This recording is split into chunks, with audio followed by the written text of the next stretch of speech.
मासिक semi online बाल पंचकर्म पाठ्यक्रम का हुआ समापन। डॉक्टर सर्वपल्ली राधाकृष्णन राजस्थान आयुर्वेद विश्वविद्यालय के स्नातकोत्तर कौमारभृत्य विभाग द्वारा संचालित एक माह का सेमी ऑनलाइन बाल पंचकर्म पाठ्यक्रम शुरू किया गया था, जिसका समापन समारोह आज PGIA सेमिनार हॉल में आयोजित किया गया। कार्यक्रम की शुरुआत धन्वंतरी वंदना के साथ एवं अतिथियों के अभिनंदन से हुई। पाठ्यक्रम समन्वयक एवं विभागाध्यक्ष प्रोफेसर हरीश कुमार सिंघल ने संक्षिप्त कार्यक्रम का विवरण देते हुए बताया कि इस कार्यक्रम में प्रतिभागियों को देश के विभिन्न प्रख्यात विशेषज्ञों से पंचकर्म प्रशिक्षण की संपूर्ण रूप से ट्रेनिंग देने का प्रयास रहा है। देखें स्टार न्यूज प्लस के लिए राजस्थान के जोधपुर से नेशनल कोऑर्डिनेटर नवीन शर्मा की रिपोर्ट। औषधियों का निर्माण भी कर पाएंगे। हमें स्थापित करने के लिए हमें स्टैंडर्डाइजेशन की ओर जाना पड़ेगा। तो जितनी भी चुनौतियां उनको हम स्वीकार करते हुए, वो इसलिए कि स्वास्थ्य के लिए आयुर्वेद की आवश्यकता है। तो जो पहल की विश्वविद्यालय के कौमारभृत्य विभाग के माध्यम से बाल पंचकर्म, बालकों में पंचकर्म करते समय, चिकित्सा करते समय, सामान्य चिकित्सा करते समय भी बहुत सावधानी की आवश्यकता है। जहां पर पंचकर्म की विधाओं को अपनाते समय तो और ज्यादा सावधानी की आवश्यकता है। तो मैं समझता हूँ कि 7 दिन के अंदर आप लोगों ने बहुत ही बखूबी से यहाँ पर बालकों पर, छोटे बच्चों पर, जब हम तेल का प्रयोग करते हैं तो तेल, वृद्धों में कैसे तेल का प्रयोग करना, युवाओं में कैसा करना, बालकों में कैसा करना। हम बस्ती द्रव्य निर्माण कर रहे हैं तो वहां पर भी द्रव्य में हमको कुछ भिन्नताएं करनी पड़ सकती है। वहां पर भी हमको अपनी युक्ति के आधार पर बालक और सुकुमार के लिए अपने यहाँ पे बताया हुआ है स्पष्ट रूप से, सुकुमार की चिकित्सा कैसे करनी है, बालकों की कैसे करनी है, भिरू की कैसे करनी है।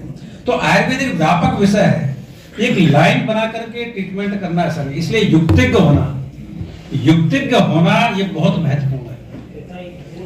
तो मैं समझता हूं कि जो अपना 7 दिन का ये आपका ऑफलाइन प्रोग्राम चला है और पूरे देश भर में जो लोग काम करते हैं पंचकर्म पर, और विशेष रूप से बालकों में, उनसे आपको एक दिशा मिली होगी।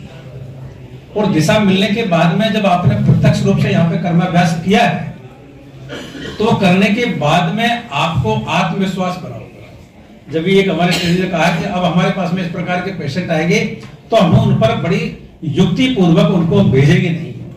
तो ये जो विचार आया है, इस विचार का जो आपके अंदर से उद्भव हुआ है, ये आपको अच्छे चिकित्सक बनने की और साथ में आयुर्वेद को स्थापित करना और आयुर्वेद के माध्यम से लोगों की सेवा करना, इस ध्येय को पूरा करेगा। तो आपकी जो ये यात्रा आज समापन समारोह है, लेकिन यहाँ से जाने के बाद में आपका असली जो वाकई जो आपकी ट्रेनिंग है वो फील्ड में शुरू होने वाली है।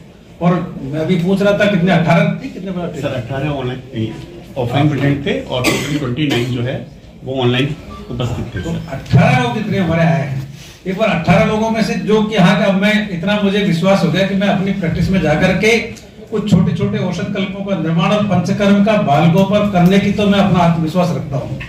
मैं अपने फील्ड में जाकर ऐसा करूंगा ही। एक बार हाथ खड़ा करेंगे। 18 लोग थे ना, तो मुझे लगता है सभी लोगों ने ऐसा है।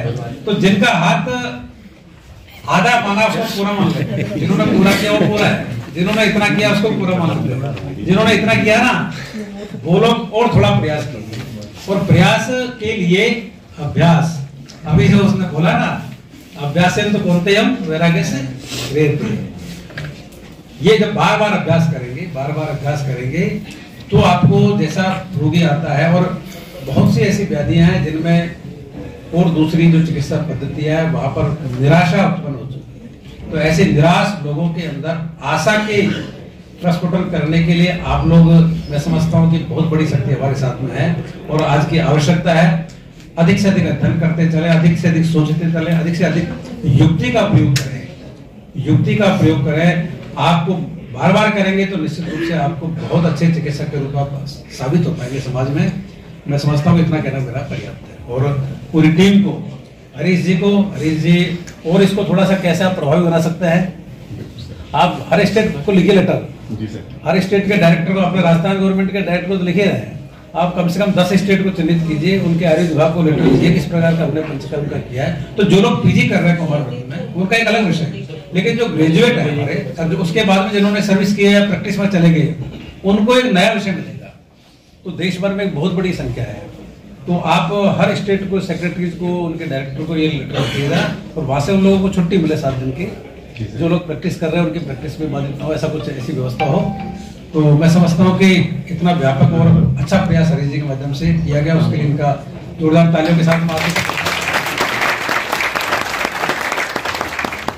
और मैं भी इनकी पूरी टीम को मेरी ओर से मैं बोल रहा हूँ, धन्यवाद।